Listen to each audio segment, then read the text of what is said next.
नमस्कार मित्रांनो, मी श्री यू.डी. पाटील, सहाय्यक प्राध्यापक, भूगोल विभाग, कला वाणिज्य व विज्ञान महाविद्यालय, पलस, आपले स्वागत करीत आहे. आपण BA भाग 3 सेमिस्टर 6 मधील भूगोल पेपर नंबर 11 नागरी भूगोल याचा अभ्यास करीत आहोत. मित्रांनो, syllabus of urban geography introduced from June 2020 या शिवाजी विद्यापीठाच्या नागरी भूगोलाच्या 2020 पासून सुरू झालेल्या अभ्यासक्रमामध्ये 4 मॉड्यूल्स आहेत. Module number 1 introduction to urban geography, नागरी भूगोलाची ओळख. मॉड्यूल नंबर 2 अर्बनायझेशन, नागरीकरण. Module number 3 structure and morphology of urban centres, नगर संरचना आणि नागरी रूपिकी. Module number 4 urban problems and issues, नागरी समस्या. या 4 प्रकरणापैकी मित्रांनो, आपण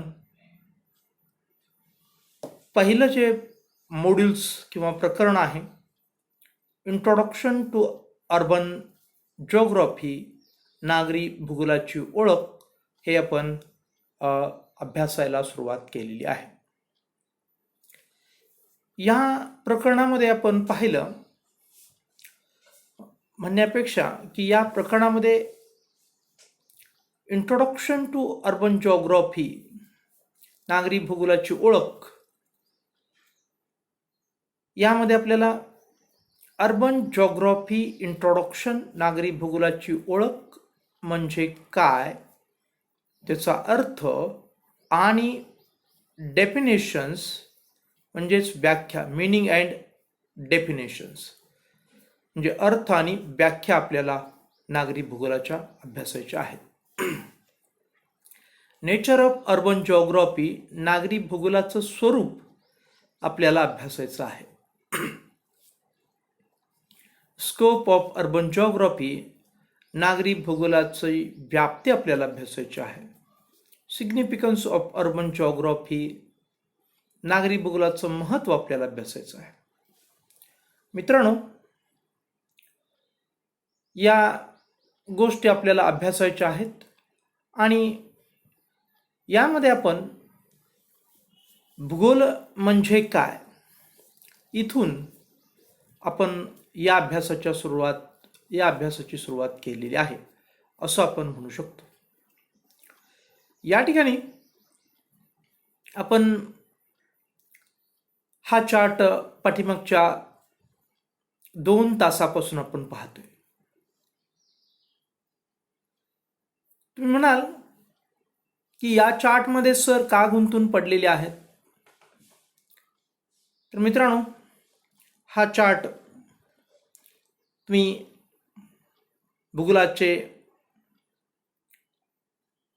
स्पेशल भूगोलाचे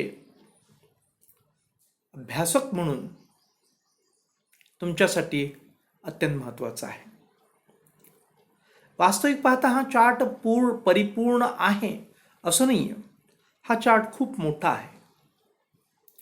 आंतरराष्ट्रीय भूगोल संघटनेनं आजपर्यंत आपण 70 पेक्षा अधिक भूगोलाच्या उपशाखांना मान्यता दिलेली आहे. परंतु त्यातील काही महत्त्वाच्या भूगोल शाखा मी आपल्या समोर ठेवलेल्या आहेत. याचा उद्देश इतकाच की नागरी भूगोलापर्यंत आपण पोहोचायचं आहे. नागरी भूगोल या शाखेची उत्पत्ती कशी झाली इथपर्यंत आपल्याला जायचं आहे.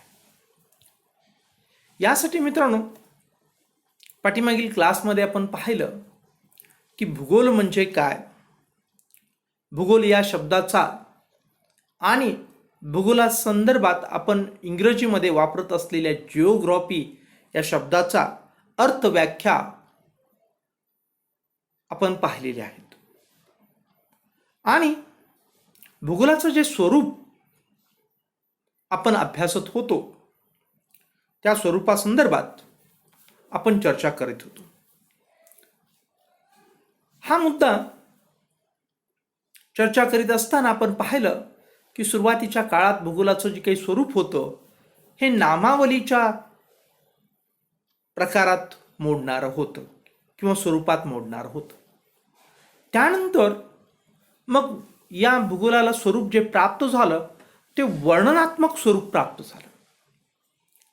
आणि मित्रांनो, आपण हेही अभ्यासलं की या वर्णनामुळं भूगोलशास्त्रामध्ये प्रचंड असं जे काही ज्ञान निर्माण झालं, त्या ज्ञानामुळं आपल्याला असं पाहायला मिळालं की या भूगोलशास्त्रामध्ये ज्ञानाची खिचडी झाली. अनेक प्रकारचं ज्ञान एकत्रित आलं. मग ते प्राण्यांच्या विषयी असेल, वनस्पतींच्या विषयी असेल, सूक्ष्म जीवशास्त्रांच्या विषयी असेल, नदी नाला ओढा ओहोळ संदर्भात असेल, वन सागर भूगर्भ भूपृष्ठ खगोलशास्त्र वातावरण हवा हवामान मृदा खनिजशास्त्र अनेक गोष्टींच्या संदर्भात हे नॉलेज किंवा हे ज्ञान असेल. आणि या शिवाय सुद्धा मानवाचं जी काही क्रियाकलाप आहेत किंवा अनेक ॲक्टिव्हिटीज आहेत या सर्व गोष्टींचा सुद्धा त्यामध्ये समावेश होता वर्णनामध्ये. आणि मग हे ज्ञान सर्वसामान्य माणसांना गोंधळून टाकणारं ठरू लागलं, अभ्यासामध्ये व्यत्यय येऊ लागला. आणि म्हणून तज्ज्ञांनी हे ज्ञान आपल्याला व्यवस्थितरित्या समजावून सांगण्यासाठी या ज्ञानाचं वर्गीकरण केलं. त्यालाच आपण भूगोलाच्या प्रमुख 2 शाखामध्ये वर्गीकरण केलं, एक प्राकृतिक भूगोल आणि एक मानवी भूगोल. मग प्राकृतिक भूगोलामध्ये कोणत्या कोणत्या शाखा, या शाखांचा आपण नामोल्लेख केला. वास्तविक पाहता या शाखामध्ये काय काय अभ्यासलं जातं हे थोडक्यात तुम्हाला माहीत असणं गरजेचं आहे. म्हणून आपण पाठीमागच्या तासाला नामोल्लेख केला, परंतु या तासाला आपण फक्त एक दोन वाक्यामध्ये या शास्त्रामध्ये काय अभ्यासलं जातं हे आपण पाहूया. या भूगोलाच्या प्रमुख ज्या 2 शाखा आहेत, एक प्राकृतिक भूगोल आणि एक मानवी भूगोल. या संदर्भात आपण हेही अभ्यासलं पाठीमागच्या क्लासमध्ये की प्राणीशास्त्रामध्ये मानवाचा समावेश होत असताना सुद्धा स्वतंत्र असा मानवाचा अभ्यास मानवी भूगोलामध्ये का केला जाऊ लागला, याही गोष्टींचा आपण चर्चा केली. म्हणजे मानवी भूगोलाची का निर्मिती झाली इथपर्यंतचा भाग आपण पाठीमागच्या क्लासमध्ये मित्रांनो अभ्यासलेला आहे. आणि तिथून पुढं आपल्याला आज चर्चा करायची आहे.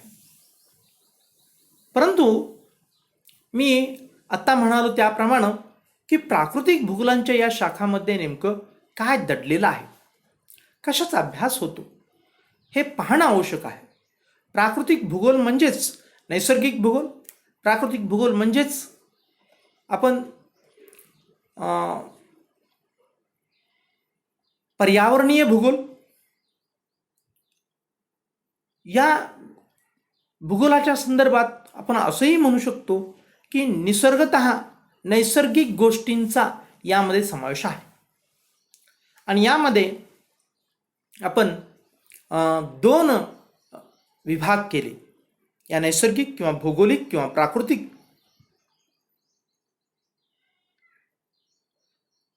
भूगोलाचे आपण 2 भाग केले, एक जैविक भूगोल आणि एक अजैविक भूगोल. जैविक भूगोलामध्ये कशाचा अभ्यास होतो हे आपल्याला थोडंसं अंदाज नावावरून येतो. प्राणीशास्त्र, भूगोलमध्ये प्राण्यांचा अभ्यास, वनस्पतीशास्त्र भूगोलामध्ये वनस्पतीचा अभ्यास, सूक्ष्मशास्त्र सूक्ष्म जीवशास्त्र अभ्यास भूगोलामध्ये सूक्ष्म जीवशास्त्राचा अभ्यास. परंतु मित्रांनो, तुम्हाला जेव्हा ह्या शाखांचं ज्ञान आपण पाहतो किंवा नावं वाचतो किंवा माहिती घ्यायला सुरुवात करतो, तेव्हा तुम्हाला असंही वाटेल की या भूगोल तज्ज्ञांनी उगीचच या सर्व शास्त्रांना प्रत्यक्षात ही मूलभूत विज्ञान असून सुद्धा प्राणीशास्त्र, वनस्पतीशास्त्र, सूक्ष्मजीवशास्त्र यांना भूगोल भूगोल भूगोल हा शब्द चिटकवलेला आहे. परंतु नाही मित्रांनो, याच्या विरुद्ध मी असं म्हणेन की सर्व शास्त्रांची जननी हे भूगोलशास्त्र आहे. किंवा मी म्हणतो असंच नाही आहे, तर भूगोलाचे सर्व तज्ज्ञ अभ्यासक यांचंही मत असंच आहे की सर्व शास्त्रांची जननी भूगोलशास्त्र आहे. उदाहरण अनेक गोष्टींमध्ये आपल्याला सांगता येतं. जसं की आपल्याकडे आता जैविक भूगोलाच्या आपण शाखामध्ये काय अभ्यासलं जातं पाहू लागलोय, तर त्यामध्ये प्राणीशास्त्र. तर प्राणीशास्त्रामध्ये फक्त प्राण्यांचा अभ्यास होईल, प्राण्यांच्या शरीर रचनेचा अभ्यास होईल. मात्र प्राणीशास्त्र भूगोलमध्ये प्राण्यांच्या अभ्यासाबरोबरच मित्रांनो, प्राण्यांचं असणारं जे काही पर्यावरण आहे, म्हणजे सभोवतालची भौगोलिक किंवा नैसर्गिक परिस्थिती आहे, त्या भौगोलिक आणि नैसर्गिक परिस्थितीचा आणि प्राण्यांचा सहसंबंधात्मक अभ्यास म्हणजे प्राणीशास्त्र भूगोल होय. हे तुम्हाला या ठिकाणी प्राणीशास्त्र आणि प्राणीशास्त्र भूगोल यामधला फरक आहे. वनस्पतीशास्त्रामध्ये सुद्धा तसंच आपल्याला म्हणता येईल की वनस्पतीशास्त्र, ज्याला आपण बॉटनी असं म्हणतात, त्या बॉटनीमध्ये वनस्पतींचा अभ्यास, वनस्पतींची रचना याचा अभ्यास केला जातो. तर वनस्पती शास्त्र आणि मित्रांनो, वनस्पतीचं असणारं सभोवतालचं पर्यावरण यांचा सहसंबंधात्मक अभ्यास हा वनस्पतीशास्त्र भूगोलामध्ये केला जातो. तसंच सूक्ष्म जीवशास्त्रामध्ये आपल्याला सूक्ष्म जीवांचा अभ्यास केला जातो. तर सूक्ष्म जीवशास्त्र भूगोलामध्ये सूक्ष्म जीवांच्या सभोवतालच्या असणाऱ्या पर्यावरणाचा आणि त्यांच्या सहसंबंधाचा अभ्यास केला जातो, म्हणजेच सूक्ष्म जीवशास्त्र भूगोल होय. मित्रांनो, ही सर्व जी काही शास्त्र आहेत, ही सर्व शास्त्र मुळात भूगोलापासूनच आहेत. भूगोल म्हणजे एक मानवानं निर्माण केलेलं शास्त्र नसून, भूगोल म्हणजे वास्तविक पाहता हा निसर्ग आहे, पर्यावरण आहे, भौगोलिक परिस्थिती आहे, प्राकृतिक परिस्थिती आहे. आणि या भौगोलिक, प्राकृतिक, नैसर्गिक, पर्यावरणीय परिस्थितीमध्ये हे जे काही प्राणी आहेत, हे प्राण्यांची निर्मिती झालेली आहे. म्हणजेच भूगोलामधून ह्या सर्व शास्त्रांची निर्मिती झालेली आहे असं आपल्याला म्हणू शकतो. उदाहरणार्थ, प्राणी हा त्याचे जे काही मूलभूत प्राणी, त्याचं जे काही जीवन आहे, हे सर्व काही भौगोलिक घटकांच्यावरती अवलंबून आहे. प्राण्याला पाणी लागेल, प्राण्याला निवारा लागेल, प्राण्याला अन्न लागेल. हे सर्व भूगोलातून, म्हणजेच या असणाऱ्या नैसर्गिक, भौगोलिक किंवा पर्यावरणातून हे सर्व त्याला प्राप्त होतं. किंबहुना त्याचं शरीर महाभूतापासून बनलेलं असतं, ज्याला आपण पृथ्वी, आप, तेज, वायू, आकाश असं आपण म्हणतो. या सर्वांच्या पासून प्राणी, वनस्पती, सूक्ष्म जीवशास्त्र यांचं शरीर बनलेलं आहे. आणि हे सर्व घटक हे भौगोलिक घटक आहेत मित्रांनो, हे निसर्गाचे घटक आहेत. आणि म्हणून ह्या भूगोल म्हणजे निसर्ग आणि निसर्गातून या शास्त्रांची निर्मिती झालेली आहे. आपण म्हणाल की ठीक आहे, जैविक भूगोलाचं ठीक आहे, अजैविक भूगोलाचं काय? अजैविक भूगोलाच्या संदर्भात सुद्धा आपल्याला अशाच प्रकारचं विधान करता येईल. यातलं कोणतंही शास्त्र म्हणजे मित्रांनो की ते शास्त्र आपलं जे मूलभूत सायन्स आहे, या ठिकाणी आता आपण पाहिलं जैविक भूगोलामध्ये आपण पाहिलं की ज्याला आपण जीवशास्त्र एकत्रित असं आपण म्हणू शकतो की जीवशास्त्राची उत्पत्ती ही भूगोलामधून झालेली आहे आणि इतर शास्त्रांची उत्पत्ती सुद्धा मित्रांनो भूगोलशास्त्रातूनच झालेली आहे. जसं की तुम्ही भौतिकशास्त्र आपण पाहतो. भौतिकशास्त्रामध्ये आपण बघतो कशाचा अभ्यास होतो? पृथ्वीच्या गतीचा अभ्यास होतो, पृथ्वीच्या घनतेचा अभ्यास होतो, पृथ्वीच्या आणि सूर्याच्या भ्रमणाचा अभ्यास होतो. अर्थात सूर्य स्थिर आहे, सूर्याभोवती पृथ्वी फिरते, या सर्व गोष्टींचा अभ्यास होतो, ज्याला आपण गती म्हणतो. गतीचा अभ्यास भौतिकशास्त्र किंवा फिजिक्समध्ये होतो. ध्वनिशास्त्राचा अभ्यास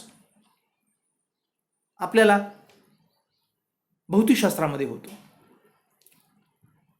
तर या सगळ्या गोष्टी या निसर्गाशी संबंधित आहेत. मग ते ध्वनी असेल किंवा गती असेल, मग ती प्रकाशाची गती असू दे, हवेची गती असू दे, पृथ्वीची गती असू दे, कोणत्याही प्रकारची गती असू दे, तर या सर्व गोष्टी भूगोलाशी संबंधित आहेत. म्हणून भौतिकशास्त्र सुद्धा या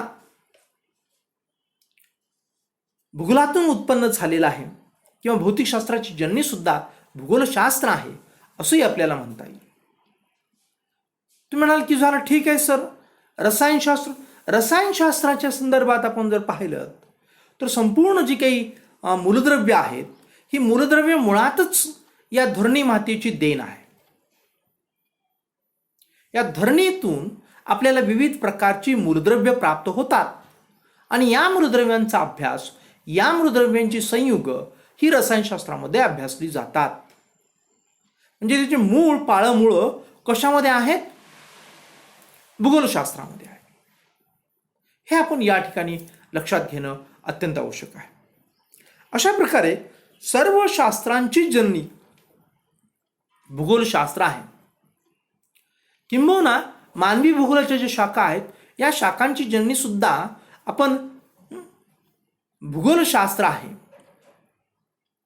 किंवा असंही म्हणू शकतो की सामाजिक शास्त्रांची जननी सुद्धा भूगोलशास्त्र आहे.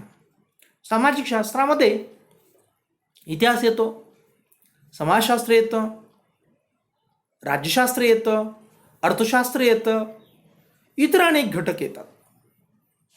तर या सर्व शाखा ज्या आहे समाजशास्त्राच्या, या सर्व शाखांची जी काही पाळमुळं आहेत मित्रांनो, ती पाळमुळं आपल्याला भूगोलशास्त्रामध्ये रुजलेली पाहायला मिळतं. उदाहरणार्थ इतिहास कुठं घडतो? इतिहास हा पृथ्वीच्या रंगमंचावरती घडतो. इतिहासाचं रंगमंच हे काय आहे?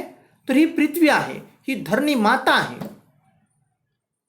हे पर्यावरण आहे आणि याच ठिकाणी आपण पाहतो की इतिहास घडतो. आणि या असणाऱ्या भौगोलिक घटकांचा प्रत्येक ऐतिहासिक घटनेमध्ये अत्यंत प्रभावी असा रोल आहे. उदाहरण अनेक देता येतील, परंतु वेळेचा अपव्यय आहे किंवा वेळेचा अपव्यय म्हणण्यापेक्षा वेळेचा अभाव आहे. म्हणून आपण एक उदाहरण या ठिकाणी आपल्याला पाहता येईल आणि ते उदाहरण म्हणजे मी तुम्हाला देईन की छत्रपती शिवाजी महाराजांनी जी काही हिंदवी स्वराज्याची निर्मिती केली, ती निर्मिती मित्रांनो या सह्याद्रीच्या दऱ्याखोऱ्यातून आपण झालेली पाहायला मिळते. हे सह्याद्रीच्या पर्वतरांगा नसत्या तर छत्रपती शिवाजी महाराज मैदानी भागामध्ये मुठभर मावळ्यांच्या मदतीनं प्रचंड अशी असणारी जी काही मुस्लिम शक्ती आहे त्या शक्तीबरोबर टक्कर देऊ शकत नव्हते,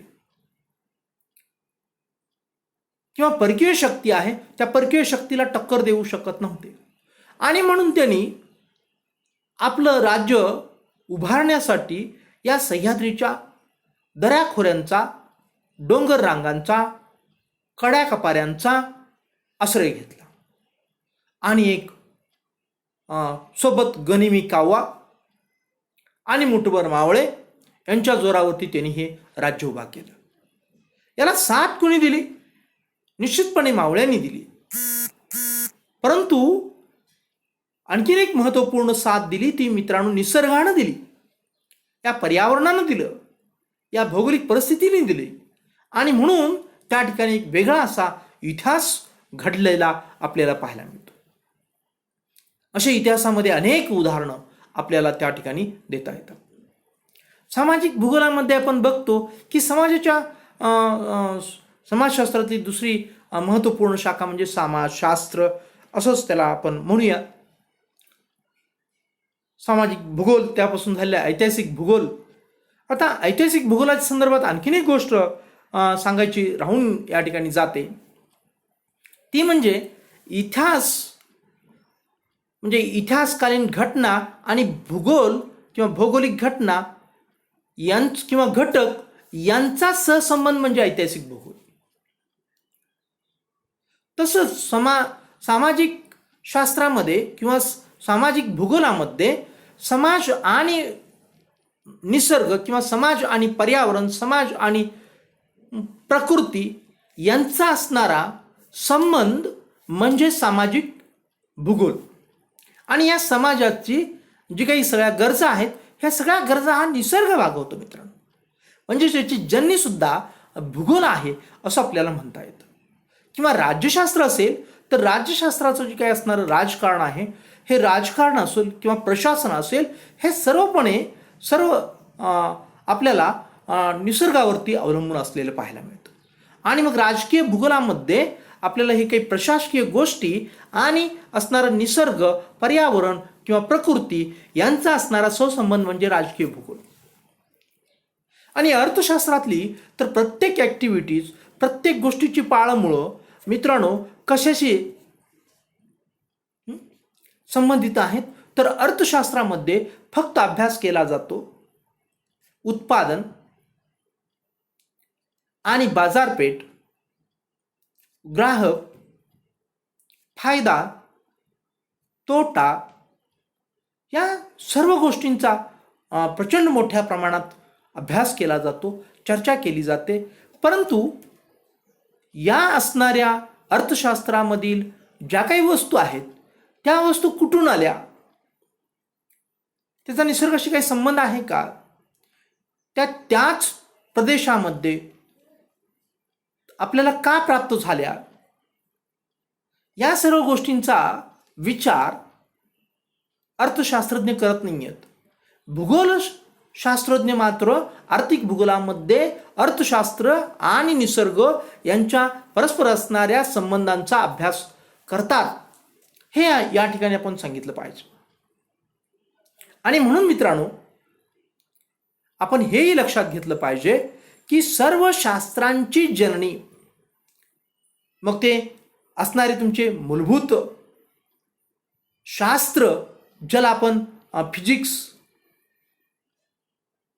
झूलॉजी, बॉटनी, मायक्रोबायोलॉजी, केमिस्ट्री ही शास्त्र असतील, किंबहुना मानवाशी संबंधित असणारी इतिहास, समाजशास्त्र, राजशास्त्र किंवा अर्थशास्त्र ही, किंबहुना आणखीन इतर शास्त्र, ही सर्व शास्त्र जी आहेत या शास्त्रांची जननी मुळात भूगोलशास्त्र आहे. हे आपण या ठिकाणी लक्षात घेणं अत्यंत आवश्यक आहे.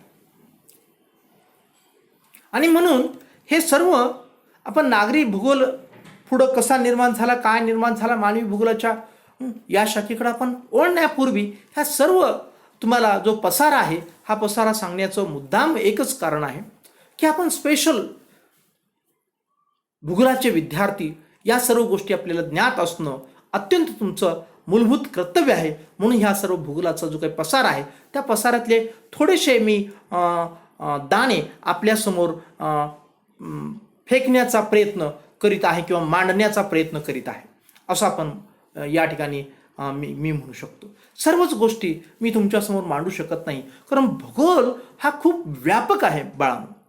भूगोल म्हणजे फक्त 40 मार्काचा, भूगोल म्हणजे फक्त 20 मार्काचा अशी संकल्पना नाही. भूगोल म्हणजे फक्त 100 मार्काचा असं नाही. निसर्ग असं जेव्हा तुमच्या समोर शब्द येतो किंवा पर्यावरण हा शब्द येतो तेव्हा तुम्हाला त्याची व्याप्ती थोडीशी समजते. निसर्ग खूप मोठा निसर्ग, तर त्या खूप मोठ्या निसर्गाचा अभ्यास म्हणजे भूगोल. आणि म्हणून भूगोलाच्या अभ्यासाला आणि भूगोलांच्या शाखांना खूप मोठी व्याप्ती आहे, खूप मोठा पसार आहे, असं आपण या ठिकाणी म्हणू शकतो. आणि या पसाऱ्याचा थोडक्यात अभ्यास गेले 2-3 तासामध्ये आपण करीत आहोत. आणि आपण सुरुवातीला या लेक्चरच्या असं म्हणालो होतो की प्राकृतिक भूगोलाच्या इतर शाखांमधून काय अभ्यासलं जातं हे आपल्याला पाहायचं आहे. त्यामध्ये आपण पाहिलं सुद्धा की जैविक भूगोलामध्ये कशाचा अभ्यास होतो, तसंच वनस्पतीशास्त्रामध्ये कशाचा अभ्यास होतो, सूक्ष्मजीवशास्त्रामध्ये कशाचा अभ्यास होतो. त्यानंतर आपल्याला अजैविक भूगोलामध्ये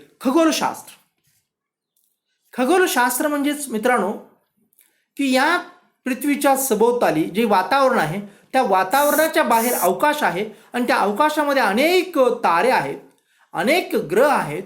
हे असंख्य असणारे तारे किंवा अनंत असणारे तारे आणि ग्रह यांचा अभ्यास करणारं शास्त्र म्हणजे खगोलशास्त्र.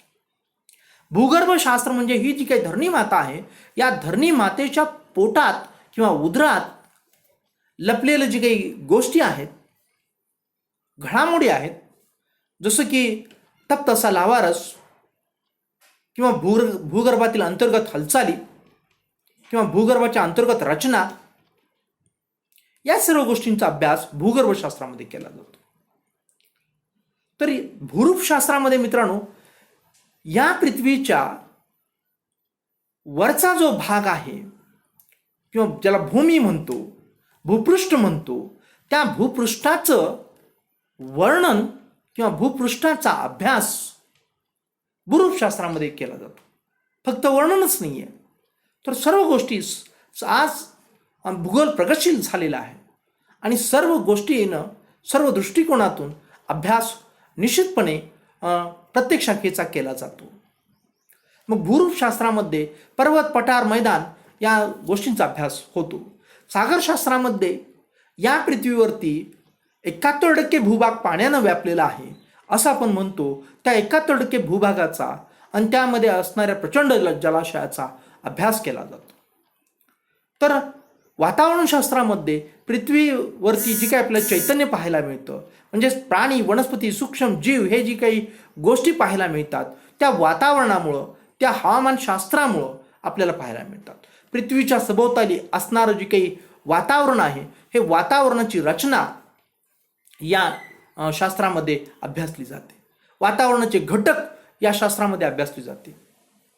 आणि हवामानशास्त्र की या वातावरणाशी संबंधित असणारं हवा आणि हवामान या किंवा वातावरणाच्या असणारे जे काही घटक, त्यासोबत हवा यावरती अवलंबून असणारं हवामानशास्त्र, याच्यामध्ये आपल्याला वातावरणाचे घटक, पुन्हा हवेची अंगे आणि मग असणारे हवामानावरती परिणाम करणारे घटक, या सर्व गोष्टींचा अभ्यास हवामानशास्त्रामध्ये केला जातो. आणि मृदाशास्त्रामध्ये जी कृषीशी संबंधित आहे, विशेषतः मानवाला आणि निसर्गातल्या असणाऱ्या वनस्पतींना जे काही आणि इतर प्राण्यांना अन्न पुरवणारी जी काही धरणी माता आहे त्या धरणी मातेमधला जी खरी माता म्हणजे मृदा किंवा माती, ती मातीचा अभ्यास सुद्धा आपण या अजैविक भूगोलशास्त्रामध्ये करतो. मग मातीचा पोत असेल, मातीचं वितरण असेल, माती कशी निर्माण होतील असेल या संदर्भात लागणारा कालावधी असेल, मातीचे धूप कशी थांबवायची या संदर्भातल्या गोष्टी असतील, अनेक गोष्टींचा अभ्यास मृदाशास्त्रामध्ये केला जातो. आणि याचबरोबर खनिजशास्त्र जे आहे या खनिजशास्त्रामध्ये सुद्धा कोणत्या कोणत्या प्रकारची खनिजे सापडतात यांचाही अभ्यास आपण करत असतो पहा.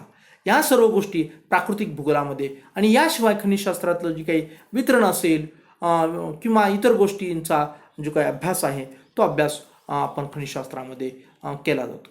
तर नेमकं काय अभ्यासलं जातं याही प्राकृतिक भूगोलामध्ये याही गोष्टींचं आपण पाहिलं. आणि त्याचसोबत पहा मित्रांनो की सर्व शास्त्रांची, मग ते विज्ञानशास्त्र असू दे किंवा समाजशास्त्र असू दे, सर्व शास्त्रांची जननी हे भूगोलशास्त्र आहे. अशा या व्यापक शास्त्रांचा अभ्यास किंवा याची माहिती किंवा याच्या शाखा या सर्व गोष्टी आपण पाठीमागच्या 2-3 तासाला आपण पाहत आहोत. आज 3रा तास आहे आणि हाच धागा पकडून आपल्याला पुढील तासामध्ये मानवी भूगोलातील प्रत्यक्ष नागरी भूगोल या शाखेकडे वाटचाल आपल्याला करायची आहे. तेव्हा मित्रांनो या ठिकाणी थांबूया. धन्यवाद.